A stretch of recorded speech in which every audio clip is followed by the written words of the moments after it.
नमस्कार विद्यार्थियों, मैं captain doctor Rajendra Kumar Purohit, associate professor government Doongar college Bikaner, department of history.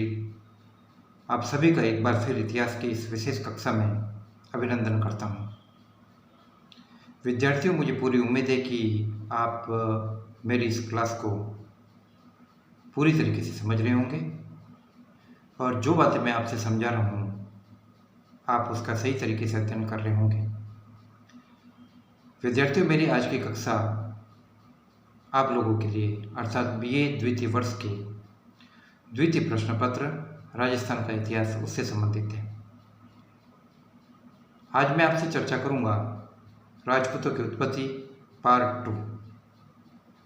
विद्यार्थियों, इससे पहले मैंने राजपूताना के इतिहास के एक महत्वपूर्ण घटक राजपूतों की उत्पत्ति संबंधी विषयक मतों का विवेचन करते हुए भाग 1 में यह बताया कि किस प्रकार से colonel James Tod, Crooke Williams, Vincent Smith और उनका समर्थन करते हुए भंडारकर जैसे इतिहासकारों ने राजपूतों का विदेशी मूल साबित करने की कोशिश की और कर्नल जेम्स टोड ने अपने ग्रंथ annals and antiquities of Rajputana में इस बात को साबित करने का प्रयत्न किया कि राजपूत विदेशी सकोसीथियों, हुणों और कुषाणों के वंशज हैं।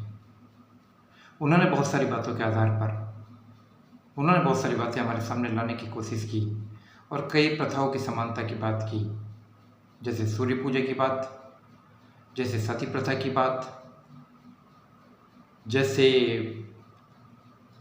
शकुन देखने की बात। तो इन प्रथाओं की समानता की उन्होंने बात कही और प्रथाओं की समानता के आधार पर उन्होंने यह साबित करने की कोशिश की कि राजपूत सकोसीथियन और हुणों के संतान हैं। तो विद्यार्थियों, इस मत का खंडन करते हुए मैंने आपको बताया कि जहाँ तक प्रथाओं की समानता की बात है या प्रथाओं के साम्य की बात है तो वो लंबे समय तक साथ साथ रहने से डेवलप हो जाती है, लेकिन इसके अलावा भी हमारे पास बहुत सारे ऐसे तथ्य हैं जिसके आधार पर हम ये कह सकते हैं कि कर्नल टोड का मत एक पक्षीय है। कर्नल टोड का मत बायस है और उस विचारधारा से ग्रसित है जिसमें कि यूरोपीय इतिहास की सर्वोपरिता को कायम करने का प्रयत्न किया गया। विद्यार्थी जहाँ तक सती प्रथा की बात करते हैं तो कर्नल टोड इस बात को भूल जाते हैं कि हिंदुस्तान में सती प्रथा के प्रमाण काफ़ी पहले से मौजूद है। सकोसीथियन और हुणों के आने से पहले भी काफ़ी समय पहले मौजूद है। और यदि हम महाभारत युग की बात करें तो हमें महाभारत में प्रमाण मिलता है कि हस्तिनापुर के नरेश, हस्तिनापुर के महाराजा पांडु की दूसरी पत्नी माद्री सती हुई थी।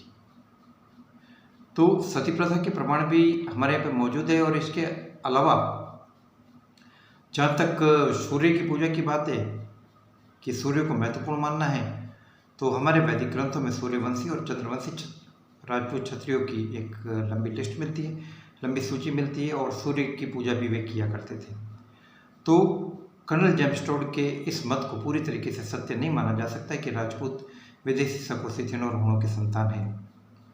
और स्थिति और भी ज़्यादा गंभीर तब हो जाती है जब अगर हम इस चीज़ को जानने का प्रयत्न करें कि कर्नल टोड का दृष्टिकोण क्या था। विद्यार्थियों, ऐतिहासिक विश्लेषण इस बात को साबित करता है कि यदि आप किसी क्षेत्र विशेष पर अधिकार करना चाहते हैं, आप किसी क्षेत्र विशेष के लोगों को अपने नियंत्रण में लेना चाहते हैं, तो सबसे पहले उनके इतिहास के साथ कुछ इस प्रकार की बातें जोड़ी जाए ताकि खुद के इतिहास की सुप्रीमेसी कायम होए। तो ये यूरोपीय इतिहासकारों की एक मानसिकता थी जिसके तहत उन्होंने काम किया। इसके बाद विद्यार्थियों, मैंने आपसे दूसरे मत का विवेचन किया था जो चंद बरदाई ने अग्निकुंड सिद्धांत दिया था, जिसके माध्यम से उन्होंने 4 राजपूत वंशों परमाणु, प्रत्यारों, चौहानों और चालुक्यों की अग्निकुंड से उत्पत्ति की बात कही थी। और इसका भी विवेचन करते हुए मैंने आपको ये बताया कि चूंकि चंद बरदाई का ये ग्रंथ 16वीं सदी की रचना माना जाता है और इस ग्रंथ की विश्वसनीयता के अंदर बहुत सारी बातें जुड़ी हुई है, जिसके कारण इस ग्रंथ की विश्वसनीयता के ऊपर काफ़ी हद तक उंगली उठाई जा सकती है। तो इन तमाम बातों के बारे में कल मैंने आपको बताया। आज विद्यार्थियों में अपने उस कक्षा को आगे से चालू करता हूँ। राजपूतों की उत्पत्ति पार्ट 2। राजपूतों की उत्पत्ति के बारे में तीसरा मत हमारे सामने ये मिलता है कि राजपूतों को वैदिक क्षत्रियों की संतान बताया जाता है। हमारे पुराणों में, हमारे नारा संस्था सूचियों में बताया गया कि राजपूत वंशों की सूचियाँ मिलती है और चंद बरदाई के ग्रंथों में भी 36 राजपूत वंशों की सूचियों का उल्लेख है और कहा गया कि इनमें कई सूर्यवंशी क्षत्रियों की सूची और कई चंद्रवंशी क्षत्रियों की सूचियाँ हैं और इनका संबंध प्राचीन वैदिक क्षत्रियों से कायम किया जाता है और कहा जाता है कि राजपूत किसी भी प्रकार से विदेशी सको सीतड़ और हुणों से इनका संबंध नहीं है और वे हिंदुस्तान के वैदिक क्षत्रिय, वे आर्यों की संतान है। तो विद्यार्थियों, इस बारे में भी एक प्रश्न पैदा हो जाता है कि चूंकि हमारे इतिहासकारों ने जब राजपूतों को वैदिक क्षत्रियों की संतान साबित करने की कोशिश की, आर्यों की संतान साबित करने की कोशिश की, तो तुरंत एक प्रश्न उत्पन्न हो जाता है कि क्या आर्य इस देश के मूल निवासी थे। तो यदि ये साबित हो जाए कि आर्य इस देश के मूल निवासी थे तो राजपूतों की उत्पत्ति को वैदिक क्षत्रियों से संबंधित किया जा सकता है, लेकिन चूंकि आर्यों की उत्पत्ति का प्रश्न अभी तक शोध के अधीन है और अभी तक जो स्वीकृत मत है, अधिकांश से अस्वीकृत मत है, मैक्स मुलर की जो विचारधारा है, उस विचारधारा के मुताबिक आर्य सेंट्रल एशिया से निकले और सेंट्रल एशिया मध्य एशिया से आर्यों की एक शाखा हिंदुस्तान की तरफ आई, एक ईरान की तरफ गई और बाकी आर्यों का माइग्रेशन यूरोप की तरफ हुआ। खुद जर्मनी के हिटलर द्वारा अपने आप को शुद्ध नस्ल का आर्य कहा जाना बहुत सारी बातों को इंगित करता है। तो ऐसी स्थिति में यह प्रश्न काफ़ी महत्वपूर्ण हो जाता है कि जब राजपूतों को वैदिक क्षत्रियों की संतान बताया जाता है और उन्हें आर्यों से संबंधित किया जाता है तो आर्यों की उत्पत्ति के प्रश्नों को भी देखना काफ़ी हद तक लाजमी हो जाता है। तो इन कई मतों के विवेचन के उपरांत हमें उस दौर के राजनीतिक, सामाजिक और सांस्कृतिक संक्रमण की प्रक्रिया को भी काफ़ी गहराई से देखना पड़ेगा और यह बात इसलिए भी ज़्यादा महत्वपूर्ण हो जाती है कि जब चंद बरदाई के अग्निकुंड सिद्धांत का तार्किक आधार पर विवेचन किया जाता है तो इतिहासकारों का एक वर्ग इस बात को लेकर सामने आता है कि चंद बरदाई जिस अग्नि की बात कर रहा है वह अग्नि किसी प्रकार की वास्तविक अग्नि या भौतिक अग्नि नहीं है, बल्कि वह एक सांकेतिक प्रक्रिया है। यज्ञ के माध्यम से प्रज्वलित होने वाली अग्नि का संधान इतिहासकारों का यह मानना है कि अपवित्र वस्तुओं को शुद्ध करके पुनः मूल व्यवस्था में शामिल करने के लिए होता है। तो इसके बारे में भी प्रश्न उठाया जाता है कि क्या वैदिक यज्ञों के माध्यम से, यज्ञ के संस्कारिक प्रक्रिया और अग्नि के माध्यम से बहुत सारे तत्वों को शुद्ध करके भारतीय वर्ण व्यवस्था में शामिल किया गया, क्या उनको क्षत्रिय वर्ग में शामिल किया गया। कर्नल जेम्स टोड का यह कहना है कि चूंकि कर्नल जेम्स टोड इस यज्ञ की अग्नि को एक सांकेतिक और प्रतीकात्मक बात मानकर अपने मत की पुष्टि के समर्थन में एक तर्क जुटाते हुए कहते हैं कि जिस यज्ञ की अग्नि का उल्लेख चंद बरदाई ने किया वह अग्नि एक सांकेतिक प्रक्रिया थी जिसके माध्यम से, प्रतीकात्मक अग्नि थी जिसके माध्यम से विदेशी शकों, शीतड़ों, हुणों और कुषाणों आदि को शुद्ध करके भारतीय संस्कृति के अंतर्गत क्षत्रिय वर्ग के रूप में इन्हें शामिल किया गया, इन्हें इस चीज़ का क्षत्रिय का दर्जा दिया गया। तो विद्यार्थियों, शोध की काफ़ी हद तक गुंजाइश है और इस प्रकार के कई तथ्य सामने आ रहे हैं, लेकिन प्रश्न यह है कि क्या हमें राजपूत शब्द का जाति के रूप में अध्ययन करना है या गुणात्मक विशेषता वाले वर्ग के रूप में करना है। तो इस संदर्भ में आपको बता दूं कि विद्यार्थियों, हमारे प्राचीन ग्रंथों में, पुराणों में और इसके अलावा लगभग 600 से लेकर 1200 ईस्वी तक के मध्यकालीन जैन विवरणों में आदि में कहीं पर भी राजपूत वर्ग का जाति के रूप में उल्लेख नहीं किया गया है, बल्कि राजपूत वर्ग का उल्लेख एक गुणात्मक विशेषता वाले लड़ने वाले वर्ग के रूप में, राजन्य वर्ग के रूप में इसका उल्लेख होता है। जाति के रूप में इसका उल्लेख काफ़ी बाद में 1200 ईस्वी के बाद हमें मुस्लिम दौर में ये चीज़ देखने को मिलती है। तो ऐसी स्थिति में जब प्रश्न यह पैदा होता है कि क्या इस शब्द को हम जाति के अर्थ में देखें या गुणात्मक अर्थ में देखें, तो ऐसी स्थिति में विश्लेषण सामने ये आता है कि राजपूत शब्द जातिवाचक न होकर गुणवाचक शब्द है मूलतः। और जब भी जिस वर्ग में क्षत्रिय वर्ग की विशेषताओं का उदय हुआ, उसने एक राजपूत के रूप में अपने कर्तव्य का निर्वहन किया और वह राजपूताना, जिसे हम एक व्यापक क्षेत्र के रूप में देखते हैं, वह विविध प्रकार की राजनीतिक गतिविधियों के केंद्र के रूप में विविध प्रकार के अलग अलग वर्गों के द्वारा शासित होता रहा। जब वैनसांग लगभग 639 ईस्वी में उसे राजस्थान की यात्रा की थी, तो उस वक्त दौर में भी एक जाति के रूप में राजपूत शब्द का उल्लेख नहीं मिलता है। हर्षवर्धन के पुष्यभूति साम्राज्य के पतन के पश्चात 700 से लेकर 1200 ईस्वी के दौर में हमें विविध प्रकार के क्षत्रिय वर्ग देखने को मिल रहे हैं। जिनमें हमें चावड़ा देखने को मिल रहे हैं, जिसमें हमें यादव देखने को मिल रहे हैं, जिसमें हमें सोलंकी देखने को मिल रहे हैं। ठीक है, दक्षिणी भारत में हमें चोल देखने को मिल रहे हैं, चालुक्य देखने को मिल रहे हैं। तो ये क्षत्रिय वर्ग की क्वालिटी वाले गुणात्मक विशेषता वाले वर्ग थे। जाति के रूप में राजपूत शब्द का उल्लेख काफ़ी बहुत बाद में मिला और करीबन मुगलिया काल के अंदर राजपूत शब्द का जाति के रूप में प्रयोग हुआ और यह प्रयोग इतने व्यापक रूप में हुआ कि यह क्षेत्र राजपूताना के नाम से जाना गया। The land of the Rajput, the land of the राजाज, राजाओं का स्थान, और राजपूताना के नाम से यह जाना गया। और इस दौर के बाद जितने भी ग्रंथ लिखे गए वे राजपूत वर्ग को एक जाति के रूप में इंगित करते हुए बताए गए।